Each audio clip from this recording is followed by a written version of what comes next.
සාදු සාදු සාදු නමස්කාර වේවා බුදුරුවනට සැමදා බුදු හිමි සරණ යමි නමස්කාර වේවා දම්රුවනට සැමදා සදහම් සරණ යමි නමස්කාර වේවා සංඝරුවනට සැමදා මහා සංඝ සරණ යමි නමස්කාර වේවා තුනුරුවනට සැමදා තිසරණ සරණ යමි සාදු සාදු සාදු අපගේ පරම පූජනීය ගුරු දේවෝත්තම කල්යාණ මිත්‍ර පින්වත් ලොකු ස්වාමීන් වහන්සේට නමස්කාර වේවා සාදු සාදු සාදු ශ්‍රද්ධාවන්ත පින්වතුනි අසිරිමත් බුදුසසුනේ උතුම් මඟපල්ලාභී ශ්‍රාවකයන් පිළිබඳව තොරතුරු අසලා දැනගෙන බුදුසසුන ගැන සිත පහදවා ගැනීම පිණිසයි මේ ධර්ම දේශනා මාලාව සිද්ධ කරන්නේ. ඉතින් මේ පින්වතුන් ඒ ධර්මය අහන්න තරම් භාග්‍යවන්තයි. ඉතින් අද දවසේ මේ උතුම් ධර්ම දේශනාව ශ්‍රද්ධා රූප වාහිනියෙන් ලක්විරු ගුවන් විදුලියෙන් විකාශනය කරවන්නේ පේරාදෙණිය ධර්ම දේශනා කලන මිතුරු එකතුවේ සමාජිකාවන් විසින්. ඉතින් මේ පින්වත් පිරිස මේ එකතු වෙලා පේරාදෙණිය ධර්ම දේශනා කියලා එකමුතුවක් හදාගෙන තිබෙනවා. ඉතින් ඒ පිරිස එකතු වෙලා තමයි අද පේරාදෙණියටත් ලංකාවටත් ලෝකයටමත් ධර්මය හෙන්න අද මේ ධර්ම දානය සිද්ධ කරන්නේ. අද ඊටමත් වටිනා කාරණාවක් ඉගෙන ගන්න ලැබෙනවා. ඒ තමයි මේ බුදුරජාණන් වහන්සේගේ ශාසනයේ මාර්ගඵලලාභීන් ගැන විවිධ විස්තර තියෙනවා.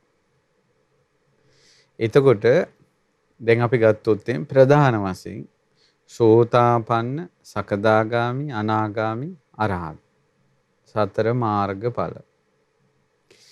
එතකොට තව තියෙනවා දැන් සෝතාපන්න වෙච්ච කෙනා පිරිනිවන් පාන කාලේ සෝතාපන්න වෙච්ච කෙනෙක් කාය බිඳිලා මරණින් මත්තේ පිරිනිවන් පාන කාලය අනුව එයා කොච්චර සංසාරේ තව ජීවිත කීයක් යනවද කියන එක අනුව කොටස් තුනකට බෙදෙනවා. ඒ තමයි ඒක බීජේ කෝලංකෝල සත්තුක්කත්තු පරම. ඒ කියන්නේ ඊළඟ ඒක බීජ කියන්නේ එක ජීවිතයක්. දැන් මේ ජීවිතේ සෝවාන් වෙනවා. ඊළඟ ජීවිතේ මෙතනින් මැරිලා ගිහලා ඊළඟ ජීවිතේ අරහත්ත්වයටපත් වෙනවා. ඊළඟට කෝලංකොල කියන්නේ ජීවිත දෙක තුනක්. ඊළඟට ජීවිත 2ක් හෝ 3ක් හෝ 4ක් හෝ 5ක් හෝ 6ක්. ජීවිත 7ක්ම යනවා. සෝතාපන්න කෙනෙක් යනවා නම් එයාට කියනවා සත්තක්කත්තු පරම කියලා. ඔන්න ඔය විදිහටම අනාගාමී කෙනත් පිරිනිවන් පාන්නට යන කාලය අනුව කොටස් 5කට බෙදෙනවා.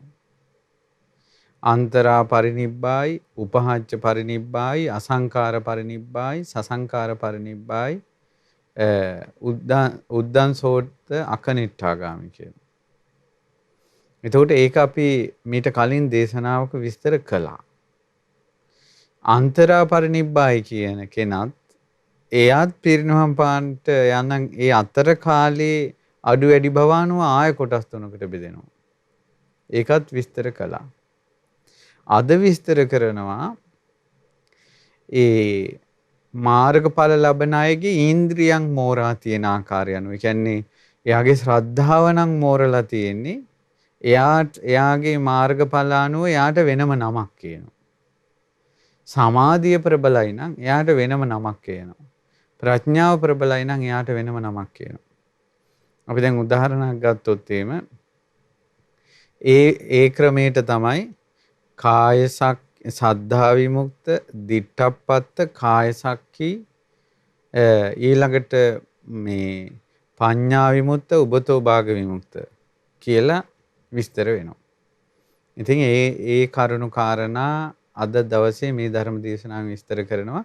ඊට කරුණු යෙදෙන ඒව විස්තර කරන සූත්‍ර දේශනාවක් තියෙනවා. හරි ලස්සන සූත්‍ර දේශනාවක්. මේ දේශනාවේ නම මජ්ක්‍ධිම නිකායේ තියෙන කීඨාගිරි සූත්‍රය. මේ දේශනාවේ නම කීඨාගිරි සූත්‍රය. එතකොට අපගේ භාග්‍යවත් අරහත් සම්මා සම්බුදුරජාණන් වහන්සේ ඒ කාලේ වැඩ සිටියේ කාසි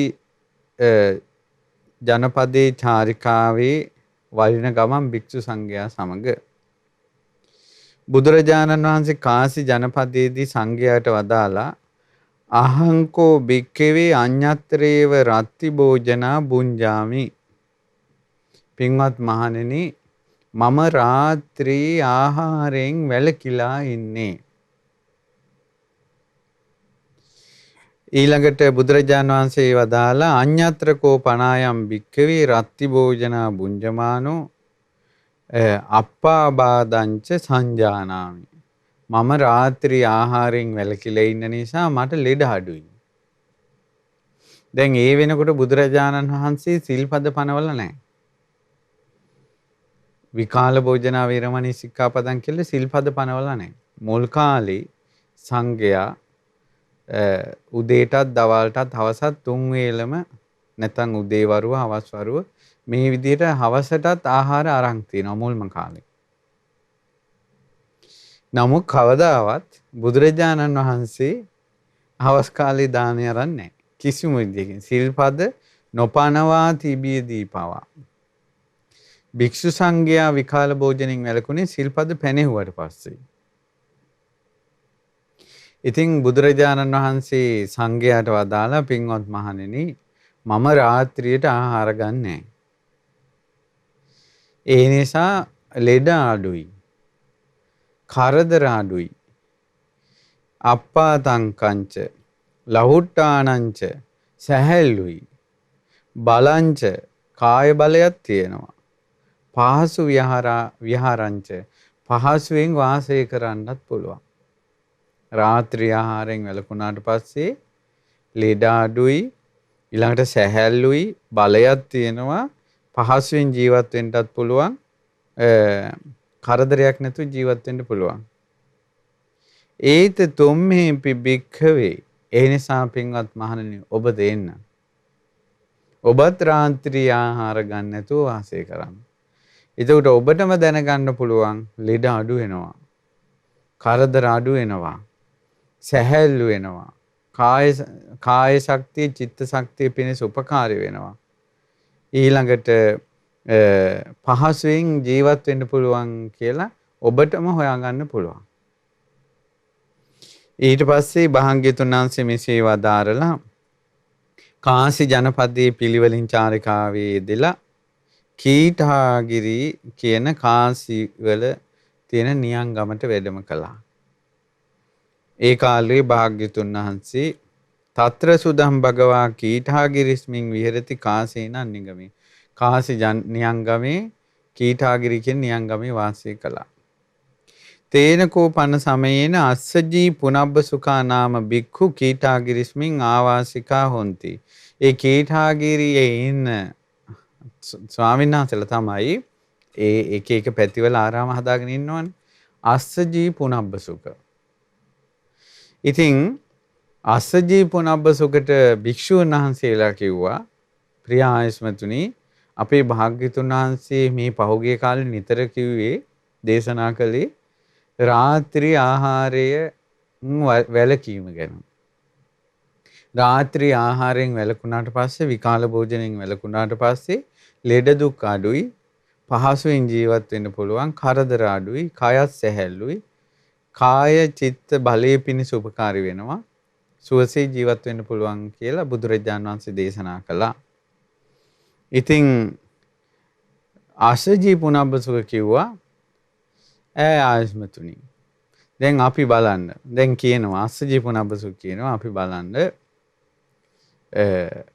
දැන් ආසජී පුනබ්බසුකටනේ දැන් මේ සංඝයා කියනවා බලන්න ප්‍රිය ආයස්මතුනි රාත්‍රියේටත් දැන් ආසජී පුනබ්බසුක උදේටත් වළඳනවා. දවල්ටත් වළඳනවා. රාත්‍රියේටත් වළඳනවා. ඉතින් තුන් වේලම කාලා කිසි ලෙඩක් නැතුව කරදරයක් නැතුව සැහැල්ලුවෙන් සුවසේ අපි ජීවත් වෙනවනේ. දැන් ආසජී පුනබ්බසුක කීවේ. ඉතින් එහෙනම් ඔය එක වේලක් නොකා ඉඳලා ලබන්න තියෙන ආනිසංස තුන් වේලම වළඳලා අපිත් ලබනවනේ. දැන් ආසජී පුනබ්බසුක කීවා. ඉතින් ඒ නිසා මේ පහසුවෙන් ජීවත් වෙන්න කිසි කරදරයක් නැතුව තුන් වේල වළඳලා පාඩුවේ ජීවත් වෙන්න පුළුවන් තියෙද්දි මොකටද මේ විකාල භෝජනාව කියලා මේ කට්ටපයින්කල් 12යි කට්ටපයින්කල් ඉන්නේ කියලා ඔන්න දැන් අද කාලේ කියන්නේ ඒ වගේ කිව්වා.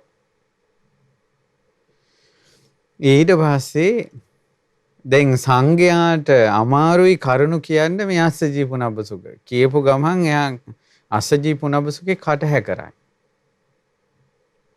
ඒ නිසා කියන දේ තේරුම් ගන්නෑ. කට තියෙන ඵලයට කියනවා. ඊට පස්සේ මොකද උනේ? භාග්‍යවත් බුදුරජාණන් වහන්සේ ළඟට සංඝයා මේ දෙන්නව ගෙන්නගෙන මේ කාරණාව කියා හිටියා. ස්වාමීනි අපි ආසජී පුනබ්බසුකට මෙහෙම කිව්වා භාග්‍යතුන් වහන්සේගේ දහම් අවවාදේ. ඒ වුණාට මේ ආසජී පුනබ්බසුක මේක පිළිගන්නේ නැහැ. බුදුරජාණන් වහන්සේ වදාලා භික්ෂුවකට කතා කළා පින්වත් භික්ෂුව මෙහෙන්න ආසජී පුනබ්බසුක භික්ෂූන්ට කතා කරන්න ශාස්ත්‍රුන් වහන්සේ කතා කළා කියලා. ඒ පිරිස දැන් ඔන්න ආවා. ආසජී පුනබ්බසුක දැන් පැමිණියා. භාග්‍යවතුන් වහන්සේ දේශනා කරනවා පින්වත් මහණෙනි ඇත්තද මේ භික්ෂුන් කියන්නේ මේ භික්ෂූන් රාත්‍රී ආහාරයෙන් වැළකී සිටීම ගැන භාග්‍යවතුන් වහන්සේ කියූ කාරණා දේශනා කරපු කාරණා ඔබට කියද්දී ඔබ කිව්වා කියන්නේ අපි තුන් වේල යසට වළඳගෙන ඉඳලා යසට පාඩුවේ කලබලයක් නැතුව මේ ඉන්නවා. එහෙනම් අහවල් එක්කට මේ මෙච්චර හොඳට ඉඳිද්දී අහවල් එක්කට මේ රෑ කෑම නවත්තනවද කියලා මේ ඔබ කිව්වා කියන්නේ ඇත්තද? ඊට පස්සේ ආසජී පුනබ්බසුක කියනවා එහෙමයි ස්වාමීනි අපි එහෙම කිව්වා. දැන් ඒ කාලේ බුදුරජාණන් වහන්සේ ඉදිරි කවුරුවත් නැහැ කියන්නේ. ඊට පස්සේ සත්‍ය කතා කළා. දැන් අද කාලේ සත්‍ය නැහැ. මේ කියනවා ඇහුවා දහනකොට නැහැ කියනවා. බුදුරජාණන් වහන්සේ අහනවා කින්නු මේ තුම්හි භික්ඛවේ එවං ධම්මං දේශිතං ආජානාත. පින්වත් මහණෙනි ඔබට හිතෙන්නේ කොහොමද? මම මේ වාගේ ධර්මයක්ද කියලා තියෙන්නේ. ඒ කියන්නේ සැප විඳිනකොට දුක් විඳිනකොට සැප දුක් රහිත විඳිනකොට කෙලෙස් ප්‍රහාණය වෙනවා. වේදනාව නිසා අකුසල් ප්‍රහාණය වෙනවා කියලා මම බණ කියලා තියෙනවද? දැන් අර ආසජී පුනබ්බසුක කීවේ හොඳට තුන් වේල වළඳලා සැපසේ ඉන්නවා. සැප විඳිනවා. හොඳට සැපසේ ඉන්නවා. මොකටනම් මේ රෑ කෑම නතර කරනවද කියලා නේ ඇහුවේ. ඒතර බුදුරජාණන් වහන්සේ අහනවා විඳින දේ අනු සැප විඳින එක හෝ දුක් විඳින එක හෝ සැප දුක් රහිත විඳින එක නිසා විඳීම මුල් කරගෙන අකුසල් ප්‍රහාණය වෙනවද? එහෙම මම දේශනා කළා තියෙනවද? නෑ ස්වාමීනි. විඳීම මුල් කරගෙන අකුසල් ප්‍රහාණය වෙනවා කියලා දේශනා කළා නෑ. එහෙම නැත්තම් පින්වත් මහණෙනි මා කොහොමද ඔබට දේශනා කළා තියෙන්නේ? මෙහෙම නේද? ඒ තමයි යම් සැප විඳීම් තියෙනවා. ඒ විඳීම් සේවනය කළොත් අකුසල් ප්‍රහාණය වෙනවා කුසල් උපදිනවා. සමහර සැප විඳින් තියෙනවා අකුසල් වැඩෙනවා කුසල් ප්‍රහාණය වෙනවා. සමහර දුක් විඳින් තියෙනවා කුසල් වැඩෙනවා අකුසල් ප්‍රහාණය වෙනවා. සමහර දුක් විඳින් තියෙනවා අකුසල් වැඩෙනවා කුසල් ප්‍රහාණය වෙනවා. සමහර අදුක්කම සුඛ වේදනා තියෙනවා කුසල් වැඩෙනවා අකුසල් ප්‍රහාණය වෙනවා. සමහර අදුක්කම සුඛ වේදනා තියෙනවා අකුසල් වැඩෙනවා කුසල් ප්‍රහාණය වෙනවා කියලා මං එහෙම නේද දේශනා කළා තියෙන්නේ එහෙමයි ස්වාමීනි කියලා මේ සංඝයා කියා හිටියා. ඉතින් බුදුරජාණන් වහන්සේ වදාලා පින්වත් මහණෙනි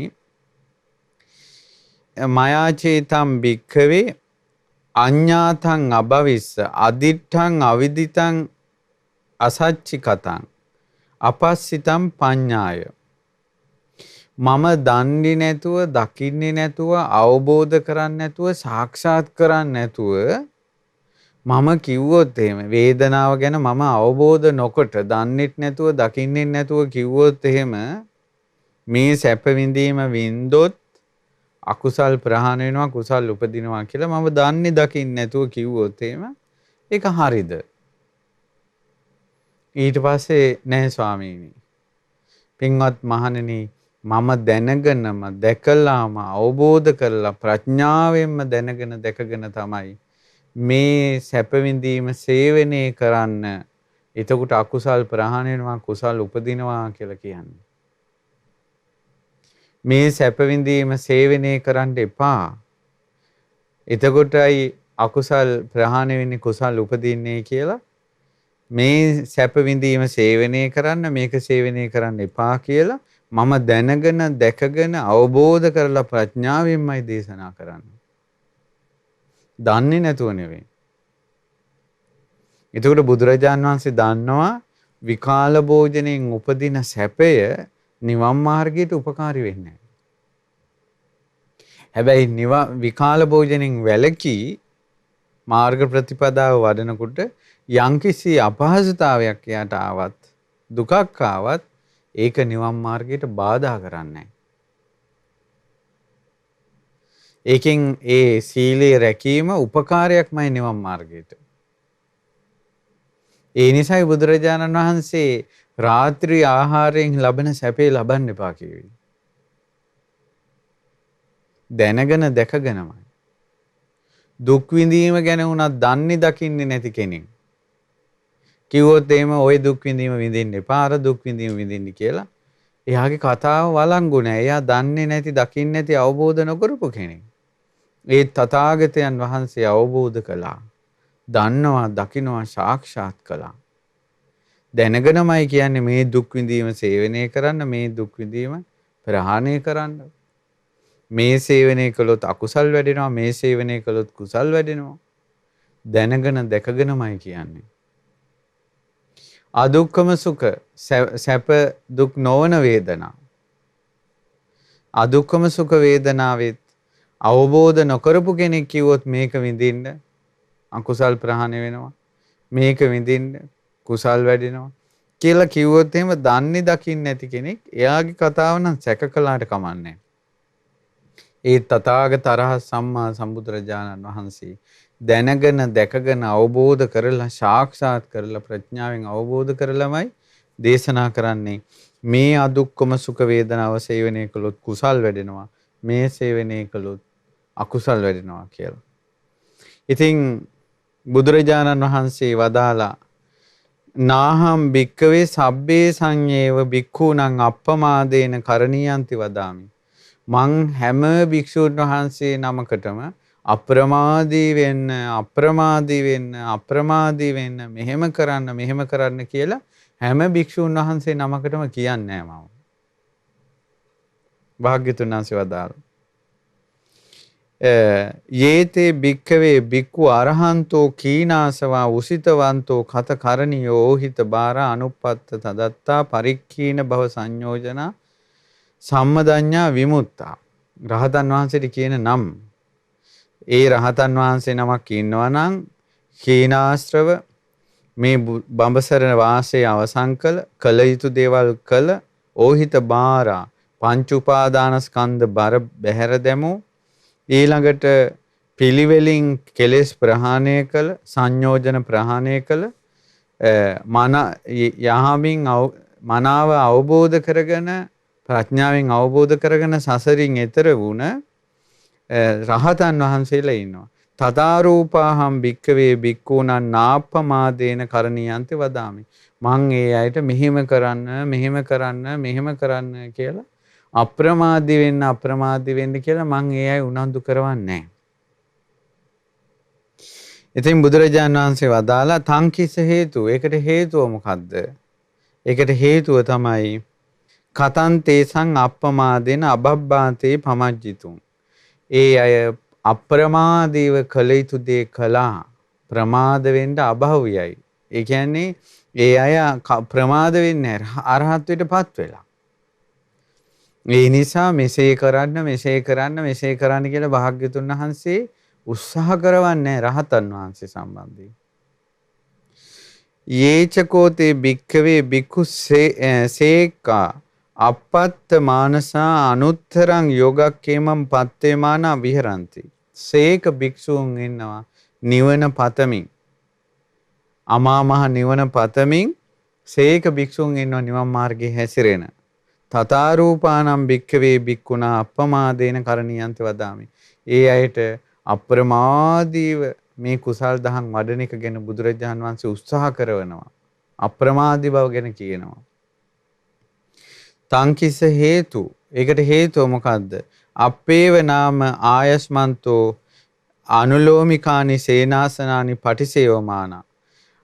මේ ධර්මය අහලා මේ අය සුදුසු සෙනසුන් වල වාසය කළොත් කල්යාණ මිත්තෝ භජමානා. කල්යාණ මිත්‍රයන් වහන්සේලා ඇසුරු කරනවා නම් ඉන්ද්‍රියානි සමන්නානයමානා. ඉන්ද්‍රියන් සමව වඩනවා නම් සද්ධා විරිය සති සමාධි ප්‍රඥා කියන ඉන්ද්‍රිය ධර්මයෝ මනාව වඩනවා නම් ඉන්ද්‍රිය සමව වඩනවා නම් යස්සත්තාය කුලපුත්තා සම්මදේව අගාරස්මානගාරියම් පබ්බජಂತಿ. යම් කුලපුත්‍රයෙක් මනාව ගිහිගෙන් නික්ම පැවිදි වෙලා මේ බුද්ධ ශාසනය බලාපොරොත්තු වෙනවා නම් යම්කිසි අරහත්වයක් ඒ අරහත්වයට යන්න පුළුවන් කියලා විශ්වාසයක් තියෙනවා. ඒ නිසා ඒ අය ඒ විදිහට කළොත් අරහත් වෙනවා. ඒ පිණිසයි මෙහෙම කරන්න කියලා කියන්නේ. දැන් බුදුරජාන් වහන්සේ අපිට සිල්පද පනවලා තියෙන්නේ. ඊළඟට අපිට හික්මෙන්න ඕන ක්‍රම දේශනා කළා තියෙන්නේ. අපගේ මාර්ගඵල අවබෝධයට මිසක්කා එතනින් එහා දෙයක් නෑ ඒකේ. ඒ නිසා තමයි බුදුරජාණන් වහන්සේ මෙසේ කරන්න කියලා හික්මවන්නේ. බුදුරජාණන් වහන්සේට අවශ්‍ය නිසා නෙවෙයි. ඒ ධර්මය අහන කෙනාගේ මාර්ගඵල අවබෝධය පිණිස. ඉතින් බුදුරජාණන් වහන්සේ දේශනා කරනවා සත්‍යමේ භික්කවේ පුද්ගලා සන්තෝ සංවිජ්ජමානා ලෝකස්මින්. මේ ලෝකේ පුජ්‍යලෝ 7 දෙනෙක් දකින්න ලැබෙනවා. කවුද? උබතෝ භාග විමුක්ත, පඤ්ඤා විමුක්ත, කාය සක්ඛි, දිඨප්පත්ත, සද්ධා විමුක්ත, ධම්මානුසාරී, සද්ධානුසාරී. ඔන්න මාර්ගඵල උත්තමයන්ගේ ස්වභානුව බෙදිලා තියෙන හැටි. දැන් මෙතන සෝවාන් සකදාගාමි අනාගාමි අරහත් කියලා නැහැ. මෙතන තියෙනවා උබතෝ භාග විමුක්ත, පඤ්ඤා විමුක්ත, කාය සක්ඛි, දිඨප්පත්ත, සද්ධා විමුක්ත, ධම්මානුසාරී, සද්ධානුසාරී. මේ තියෙන ඉන්ද්‍රිය ධර්මයන්ගේ එයාගේ හැකියාවල් අනුව මාර්ගඵල බෙදෙන ක්‍රමයක්. අපි ඒක ඉගෙන ගමු. හොඳට මතක තියාගන්න මේ මාර්ගඵල විස්තර කරන සූත්‍ර දේශනාවන්නේ. කතමෝච භික්කවේ පුද්ගලෝ උබතෝ භාග විමුක්තෝ. කවුද පින්වත් මහණනි මේ උබතෝ භාග විමුක්ත කියලා කියන්නේ? ඉද භික්කවේ ඒකච්චෝ පුද්ගලෝ යේතේ සන්තා විමුක්ඛා අතික්ඛම්ම රූපේ ආරුප්පා තේ කායේන පසිත්වා විහෙරති. මේ භික්ෂුවක් ඉන්නවා රූප ධානය ඉක්මවා ගිහිල්ලා අරූපාවචර සාන්ත විමෝක්ෂ ලබාගෙන වාසය කරනවා. රූප ධානය ඉක්මවලා ගිහිල්ලා අරූප විමෝක්ෂ රහතන් වහන්සේලා මේ ස්පර්ශ කරන මාර්ගඵලලාභින් ස්පර්ශ කරන දෙයක් මේ විමෝක්ෂ. පරිපූර්ණ වශයෙන් විමෝක්ෂ ස්පර්ශ කරන්නේ රහතන් මේ මාර්ගඵලලාභී.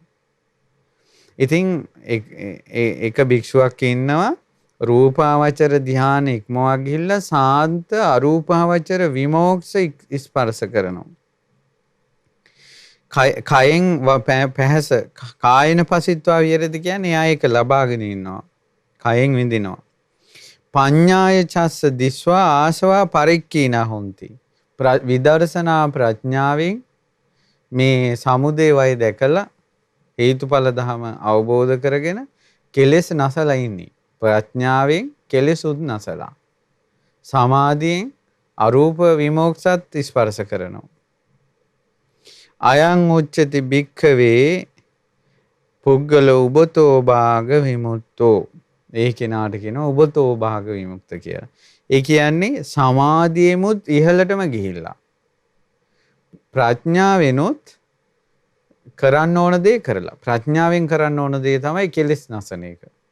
එයත් කරලා සමාධියෙන් රූපාවචර ධ්‍යානත් ඉක්මවලා ගිහිල්ලා අරූප සාන්ත විමෝක්ෂ ස්පර්ශ කරලා ඒ කෙනාට කියනවා උබතෝ භාග විමුක්ත රහතන් වහන්සේලා කියලා. එතකොට ඒ රහතන් වහන්සේලාට අප්‍රමාදී වෙන්න කියලා භාග්‍යතුන් වහන්සේ අවවාද කරන්නේ. ඒකට හේතුව අප්‍රමාදීව කළ යුතු දේ කරලා ඉවරයි. ඒ අය ප්‍රමාද වෙනවා කියලා එකක් නැහැ. කතමෝච භික්ඛවේ පුග්ගලෝ පඤ්ඤා විමුක්තෝ. කුමද්ද පින්වත් මහණෙනි පඤ්ඤා විමුක්ත කියලා කියන්නේ. ඉද භික්ඛවේ ඒකච්චෝ පුග්ගලෝ යේතේ සන්තා විමුක්ඛ අතික්කම රූපේ ආරූපා තේන කායේන පසිත්වා විහෙරති. එක වික්ෂුවක් ඉන්නවා රූප ධ්‍යාන ඉක්මවලා ගිහිල්ලා පළවෙනි ධ්‍යානෙ දෙවෙනි ධ්‍යානෙ තුන්වෙනි ධ්‍යානෙ හතරවෙනි ධ්‍යානෙ කියන රූප ධ්‍යාන ඉක්මවා ගිහිල්ලා අරූපී ශාන්ත විමෝක්ෂ ලබාගෙන නැහැ. රූපාවචර ධ්‍යාන තියෙනවා අරූපාවචර විමෝක්ෂ නැහැ. ඒ වගේම ඒ වුණාට ප්‍රඥාවෙන් විදර්ශනා ප්‍රඥාවෙන් අවබෝධ කළ යුතු ආර්ය සත්‍ය අවබෝධ කළා සියලු කෙලෙස් නැසලා ඉන්නේ. හැබැයි අරූප සාන්ත විමුක්ෂ නැහැ. අන්න ඒ රහතන් වහන්සේලාට කියනවා පඤ්ඤා විමුක්ත. ප්‍රඥාව මුල් කරගෙන සසර දුකෙන් එතර වුණා. ඔබතෝ භාග විමුක්ත කිව්වේ සමාධියනොත් යන්න පුළුවන් උපරිමයට ගිහිලා. ප්‍රඥාවෙන් කෙලෙස් නැසලා. පඤ්ඤා විමුක්ත කිව්වේ සමාධියෙන් සාන්ත විමුක්ෂ උපදව ගන්නෑ. පළවෙනි ධ්‍යානෙ තියෙනවා, දෙවෙනි ධ්‍යානෙ තියෙනවා, තුන්වෙනි ධ්‍යානෙ තියෙනවා, හතරවෙනි ධ්‍යානෙ තියෙනවා. ප්‍රඥාවෙන් කෙලෙසුත් නැසලා. අන්න ඒ රහතන් වහන්සේලාට කියනවා පඤ්ඤා විමුක්ත. මේ උබතෝ භාග විමුක්ත රහතන් වහන්සේලායි පඤ්ඤා විමුක්ත රහතන් වහන්සේලායි ගැන හොඳ විස්තරයක් තියෙනවා සංයුත්ත නිකායේ සුසීම කියන සූත්‍ර දේශනාවේ. අපි මේ දේශනාවත් ඉදිරියට ඉගෙන ගමු තවත් විස්තර වෙනවා. අද මම කල්පනා කළේ කාය සක්කී දිඨප්පත්ත සද්ධා විමුක්ත කියන මේ ශ්‍රාවකයන්ගේ විස්තර ගැන ඉස්මතු කරන්න ඕන කියලා. දැන් ඊළඟට විස්තර වෙනවා. කතමෝච භික්ඛවේ පුග්ගලෝ කාය සක්කී. මොකද්ද පින්වත් මහණෙනි කාය සක්කී කියලා කියන්නේ? ඉද භික්ඛවේ ඒකච්චෝ පුග්ගලෝ යේතේ සන්තා විමුක්ඛා අතික්කම රූපේ ආරූපා තේ කායේන පසිත්වා විහෙරති. ඒ තමයි සාන්ත වූ අරූප විමෝක්ෂ කයෙන් පැහැස වාසය කරනවා. පඤ්ඤාය චස්ස දිස්වා ඒකච්චේ ආසවා පරික්ඛීනා හොಂತಿ. ප්‍රඥාවෙන් විදර්ශනා ප්‍රඥාව මුල් කරගෙන සමහර කෙලෙස් නැසලා තියෙනවා. ඒ කියන්නේ රහතන් වහන්සේලා නෙවෙයි මේ. සමහර කෙලෙස් කොටසක් කෙලෙස් නැසලා තියෙනවා. අයං උච්චති භික්ඛවේ පුග්ගලෝ කාය සක්කී.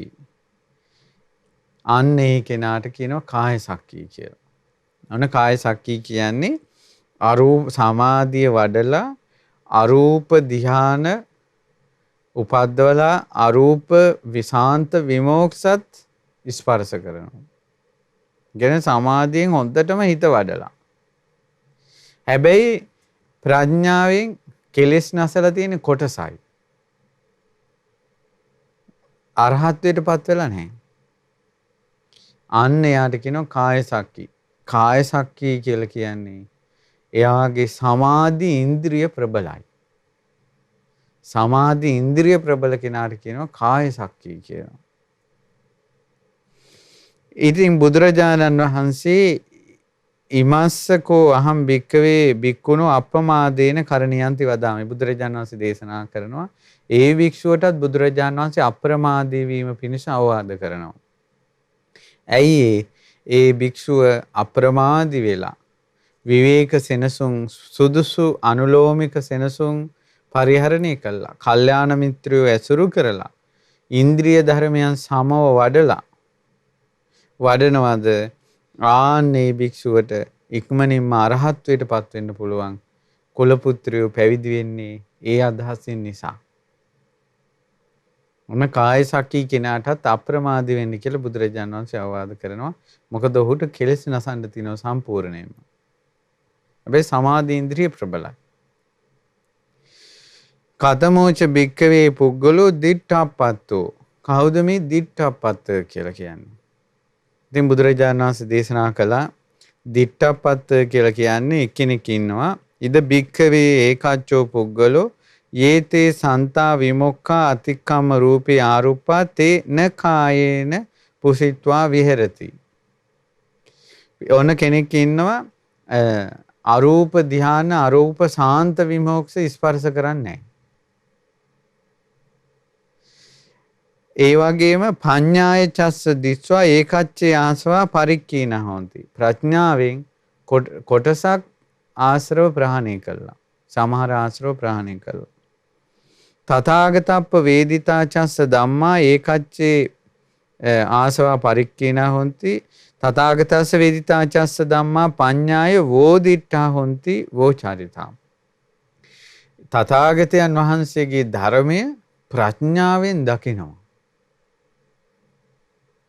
ඒ කියන්නේ මේ දිට්ඨාපත්ත පුජ්‍යලයාගේ ප්‍රඥා ඉන්ද්‍රිය ප්‍රබලයි. රහත් වෙලා නැහැ හැබැයි තාම. ප්‍රඥා ඉන්ද්‍රිය ප්‍රබලයි. මේ කෙනාටත් බුදුරජාණන් වහන්සේ අවවාද කරනවා අප්‍රමාදී වෙන්න කියලා. හේතුව එයාගේ ඉතුරු කෙලෙස් ටික නසන්න අනුලෝමික සුදුසු සෙනසුන් ඇසුරු කරන්න ඕන. කල්යාණ මිත්‍රයෝ ඇසුරු කරන්න ඕන. ඉන්ද්‍රිය සමව වඩන්න ඕන. සද්ධා, විරිය, සති, සමාධි, ප්‍රඥා කියන කරුණු එකකට එකක් වැඩියෙන් අඩුවෙන් නෙවෙයි සමානව වඩන්න ඕන. එතකොටයි ඉතුරු කෙලෙස් ප්‍රහාණය කරන්න පුළුවන් වෙන්නේ. සාමාන්‍යයෙන් ඉන්ද්‍රිය සමව වඩනවා කියන එක තේරෙන්නේ ඉන්ද්‍රියන් වඩන අයට. ඊළඟට මේ කාය සක්කී දිට්ඨාපත්ත කියන ශ්‍රාවකයෝ මාර්ගඵල ලැබුව අය.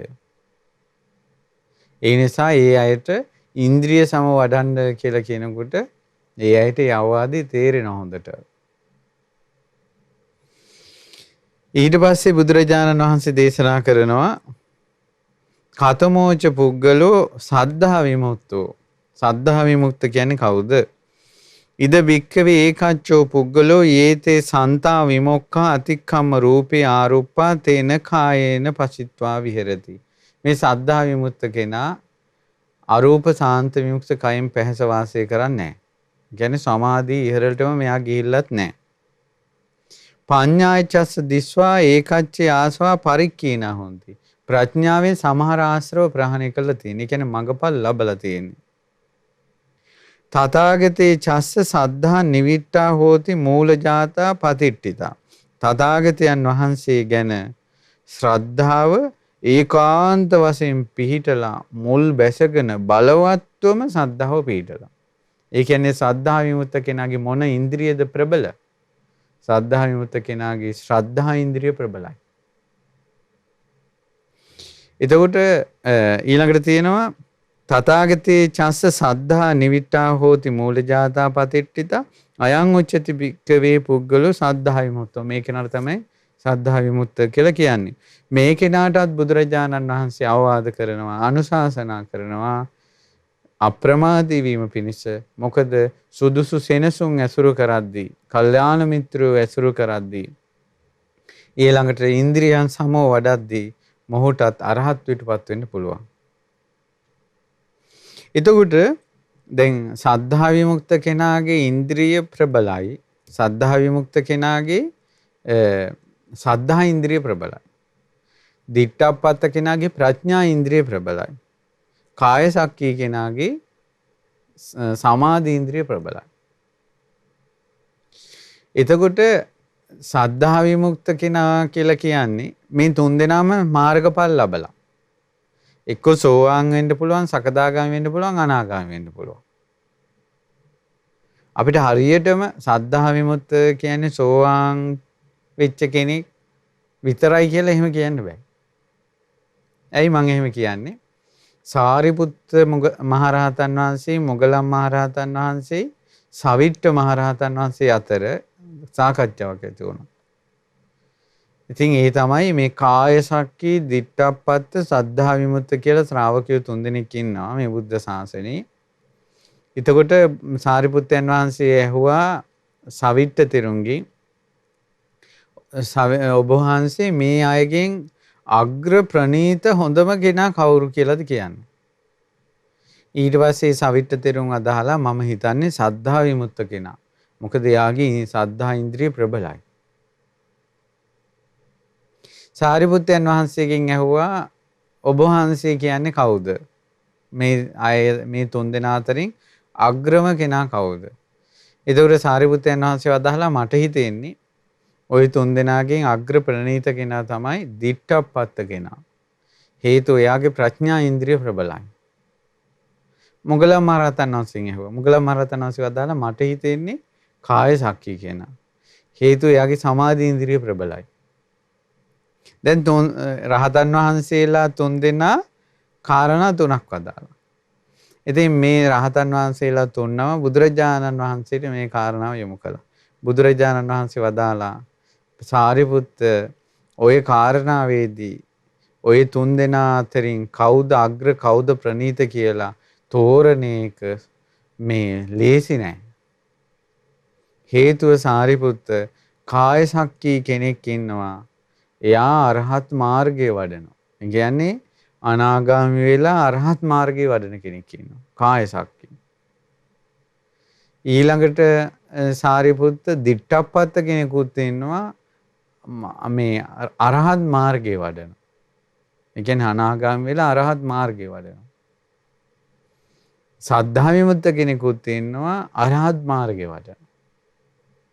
ඒකට ඒ නිසා ලේසි නෑ සද්ධා විමුක්ත කෙනාද උතනින් ශ්‍රේෂ්ඨ, ප්‍රඥා විමුක්ත මේ දිට්ඨාපත්ත කෙනාද, කායසක්කී කියන කෙනාද කියලා තෝරන එක ලේසි නෑ කියලා බුදුරජාණන් වහන්සේ මධ්‍යස්ථ අදහස තමයි භාග්‍යවතුන් වහන්සේ. එතකොට බලන්න ශාස්ත්‍රුන් වහන්සේගේ අවබෝධ ඥානය කියන්නේ ප්‍රඥාවෙන් අග්‍රේශ්වර සාරිපුත්තයන් වහන්සේ, සමාධියෙන් අග්‍ර මොගලන් මහරහතන් වහන්සේ, ඊළඟට තව රහතන් වහන්සේලාගේත් ඒටත් එහා දකින්න හැටි.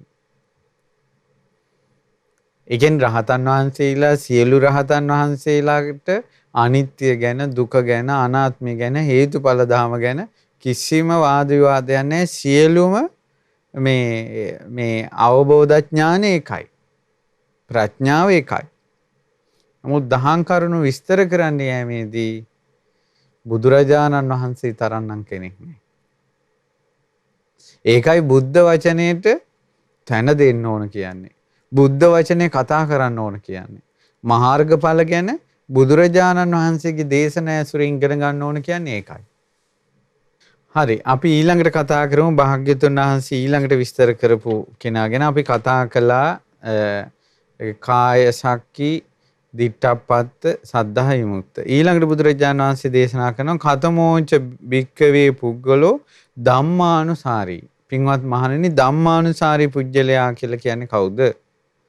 ඉද භික්කවේ ඒකච්චෝ පුද්ගලෝ යේතේ සන්තා විමුක්ඛ අතික්කම රූපේ ආරූපා තේන කායේන පසිත්වා විහෙරති. දැන් පින්වතුනි අපි මේ පාලි වචනත් එක්කම කිව්වේ නැත්තම් සමහර අය හිතන්නේ අපි හිතලා කියනවා කියලා. මේ බුද්ධ වචන ධම්මානුසාරී කෙනා කයෙන් රූප ධ්‍යාන ඉක්මවලා ගිහිලා අරූප විමුක්ෂ ස්පර්ශ කළා නැහැ. පඤ්ඤායචස්ස දිස්වා ආසවා අපරික්ඛේනා හොಂತಿ. ප්‍රඥාවෙන් දැකලා ආශ්‍රවසය කළත් නැහැ. ඒ කියන්නේ මාර්ගඵල ලැබලත් නැහැ. මේ සෝතාපන්නාදී තථාගතප්ප වේදිතාචස්ස ධම්මා පඤ්ඤාය මත්තසෝ නිජ්ජානං කමති. තථාගතයන් වහන්සේගේ ධර්මය ප්‍රඥාවෙන් තේරුම් අරන් තියෙනවා. මාත්‍ර වශයෙන් තේරෙනවා මේ අනිත්‍ය කියන එක. ප්‍රඥා මාත්‍රයක් තියෙනවා. තථාගතප්ප වේදිසා ධම්මා පඤ්ඤාය මත්තසෝ නිජ්ජානං කමති අපිචස්ස ඉමේ ධම්මා හොಂತಿ.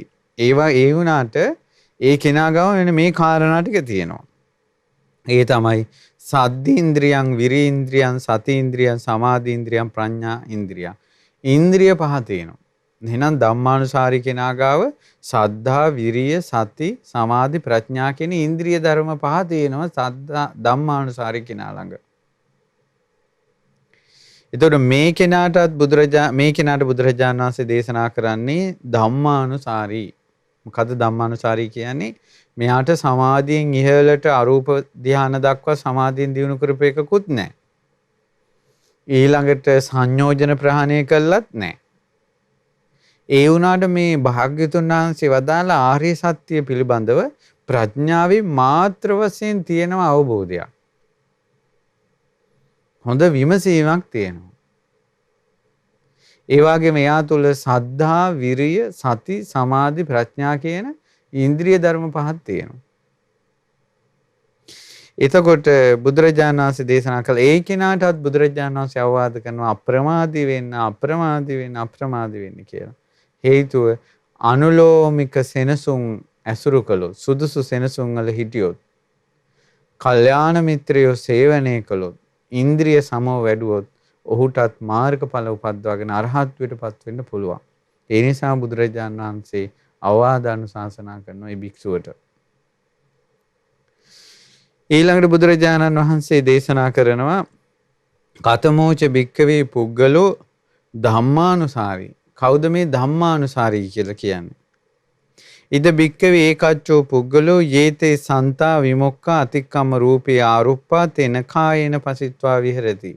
මෙයාටත් අර සාන්ත විමුක්ත සමාධියෙන් එහෙම නැහැ. සමාධිය ඉහළට ගිහිල්ලා අරූප විමුක්ත ස්පර්ශ කරන්නේ නැහැ මෙයා.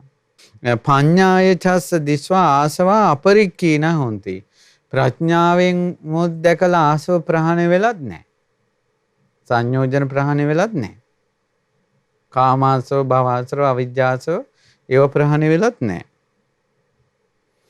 ඒ වුණාට විස්තර කරනවා තථාගතේ චස්ස සද්ධා මත්තං හෝති ප්‍රේම මත්තං. තථාගතයන් වහන්සේ ගැන සද්ධා මාත්‍රයක් ප්‍රේම මාත්‍රයක් තියෙනවා. බලන්න සද්ධානුසාරී කෙනා ළඟ තමයි සද්ධා මාත්‍රයක් ප්‍රේම මාත්‍රයක් තියෙන්නේ. ඊට පස්සේ අපිචස්ස ඉමේ ධම්මා හොಂತಿ. යා ළඟ මේ ධර්මය තියෙනවා. සද්දීන්ද්‍රියං විරීන්ද්‍රියං සතීන්ද්‍රියං සමාධීන්ද්‍රියං පඤ්ඤේන්ද්‍රියං. සද්ධා විරිය සති සමාධි ප්‍රඥා කියන ඉන්ද්‍රිය ධර්ම පහ තියෙනවා. ඉන්ද්‍රිය ධර්මයෝ තියෙනවා. එතකොට සද්ධානුසාරී කෙනා ළඟ සද්ධා විරිය සති සමාධි ප්‍රඥා කියන එක තියෙනවා. එතකොට ඒ කෙනාට කියනවා සද්ධානුසාරී. එතකොට මේ සෝතාපන්න ඵලය මාර්ගඵල අවබෝධයත් එක්ක එයාගේ සද්ධා ඉන්ද්‍රියද ප්‍රබල, ඊළඟට ප්‍රඥා ඉන්ද්‍රියද ප්‍රබල, සමාධි ඉන්ද්‍රියද ප්‍රබල කියන එක අනුව තමයි සද්ධා විමුක්ත, දිට්ඨප්පත්ත, කාය සක්කී කියන කාරණා තුන බෙදෙන්නේ. ධම්මානුසාරී සද්ධානුසාරී කියන දේ බෙදෙන්නේ මේ සෝතාපන්න මාර්ගය. ඒ කෙනා බෙදෙන්නේ එයාගේ සද්ධා ඉන්ද්‍රියද ප්‍රබල ප්‍රඥා ඉන්ද්‍රියද. සෝවාන් නොවුන කෙනෙක්ගේ ප්‍රඥා ඉන්ද්‍රිය ප්‍රබලයි නම් එයා ධම්මානුසාරී කෙනෙක් වෙනවා. සෝවාන් නොවුන කෙනාගේ සද්ධා ඉන්ද්‍රිය ප්‍රබලයි නම් එයා සද්ධානුසාරී කෙනෙක් වෙනවා. එයාට බුදුරජාණන් වහන්සේ ගැන සද්ධා මාත්‍රයක් ප්‍රේම මාත්‍රයක් තියෙන ධර්ම අවබෝධයක් නැහැ. අනිත්‍ය වශයෙන් දුක් වශයෙන් අදහාගෙන ඉන්නවා. දැන් ඒක මේ වගේ අදහා ගැනීම කියන්නේ. තවත් අපි කියමුකෝ ඔන්න ගිහි කෙනෙක් ස්වාමීන් වහන්සේ නමකට පැහැදෙනවා. පැහැදිලා අම්මෝ මේ ස්වාමීන් වහන්සේ හරි සිල්වත්, හරි ගුණවත් කියලා අදහාගෙන ඉන්නවා. එයා ඒ අදහසෙම ඉන්නවා. නමුත් එයා ඒ ස්වාමීන් වහන්සේගේ සීලය විමසලා නැහැ. එයා ඒ ස්වාමීන් වහන්සේගේ සීලය දන්නේත් නැහැ. එයා ගුණවත්කම් විමසලා නැහැ. ගුණේ දන්නේත් නැහැ. නමුත් හදවතේ ලොකු පැහැදීමක් තියෙනවා ඒ ස්වාමීන් වහන්සේ සීලවන්තයි, ගුණවන්තයි, ධර්මදරයි, විනයදරයි කියලා. උතර විනය කොච්චර ඉගෙනගෙන දේ ස්වාමීන් වහන්සේ ධර්මයේ කොච්චර ඉගෙනද කියලා එයා විමසලා නැහැ. නමුත් හදවතේ පුදුම පැහැදීමක් තියෙනවා. උතර කවුරු හරි කිව්වොත් එහෙම අර ස්වාමීන් වහන්සේ දුස්සීලයි කියලා එයා කියන්න දෙන්නේ නැහැ. වහන්න කට එහෙම කියන්නේ මේ ස්වාමීන් වහන්සේ හරි සිල්වත් උඹලට පව් සිද්ධ වෙනවා කියලා. නමුත් ඒ ස්වාමීන් වහන්සේ ඇසුරු කරලත් නැහැ. ලොකු පැහැදීමක් තියෙනවා. ඒ වාගේ බුදුරජාණන් වහන්සේ ගැන ලොකු පැහැදීමක්, ශ්‍රද්ධාවක් තියෙනවා. නමුත් එයා අනිත්‍ය වශයෙන්, දුක් වශයෙන්, අනාත්ම වශයෙන් තථාගත ධර්මය එයා අවබෝධ කරලා නැහැ. නමුත් අනිත්‍යයි, දුකයි, අනාත්මයි කියප එක අදහගෙන ඉන්නවා. සද්ධානුසාරී කෙනා. නමුත් එයා තුලත් සද්ධා, විරිය, සති, සමාධි, ප්‍රඥා කියන ඉන්ද්‍රිය ධර්ම තියෙනවා.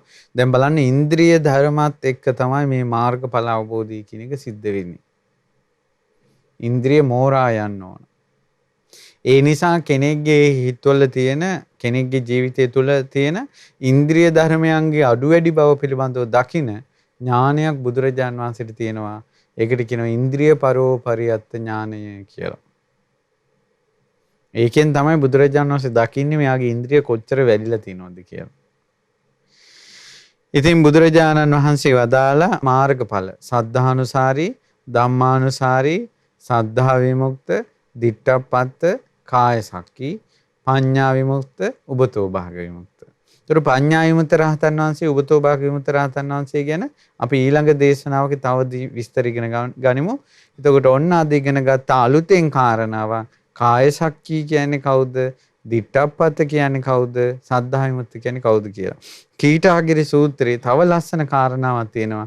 ඒකත් ඉගෙනගෙන යමු. ඒ තමයි නාහම් භික්කවේ ආදිකේනේව අඤ්ඤාරාධනං වදාමි. බුදුරජාණන් වහන්සේ වදාලා පින්වත් මහණෙනි පටන් ගත්ත තැනම රහත් වෙන්නේ නැහැ. පටන් ගත්ත තැනම රහත් වෙන්නේ නැහැ. මිනිසුන්ගේ හිතේ තියෙනවානේ බණ අහපු ගමන් රහත් වෙයි කියලා.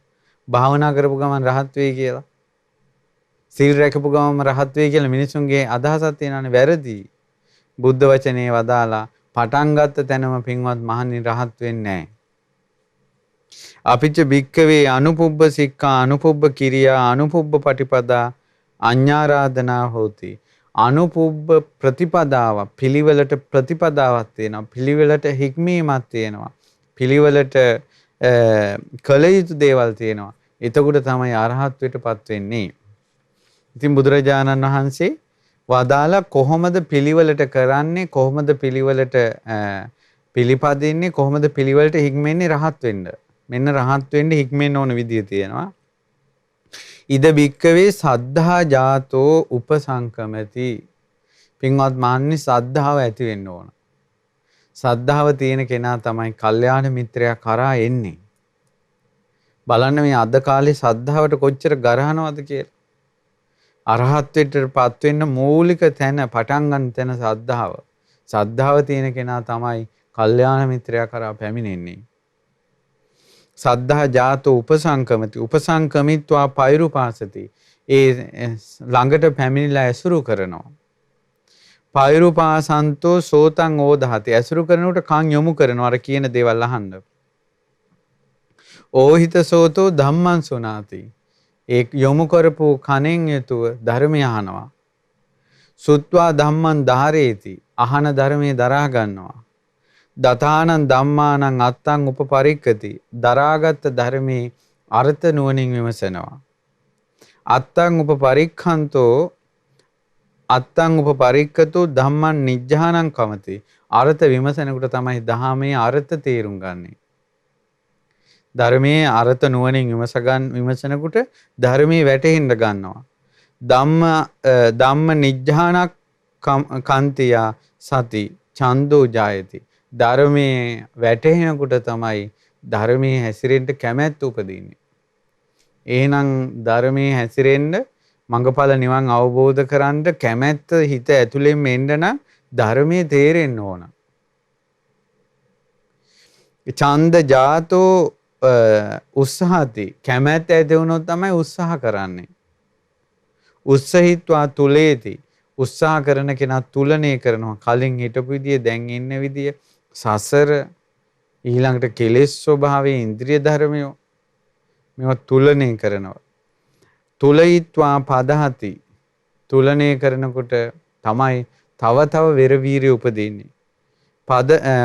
පහිතත්තෝ සමානෝ කායේන චේව පරමං සත්‍යං සච්චි කරෝති. මේ විදිහට ප්‍රදං වීරිය කරන කෙනා පදහති කියන්නේ ප්‍රදං වීරිය අකුසල් දුරු කරන කුසල් උපදවන ධර්ම අවබෝධය කරන්න ගන්න වෙහෙස වෑයම තියෙන කෙනා. ඒ කෙනාට තමයි පරම සත්‍ය අවබෝධ කරන්න ලැබෙන්නේ.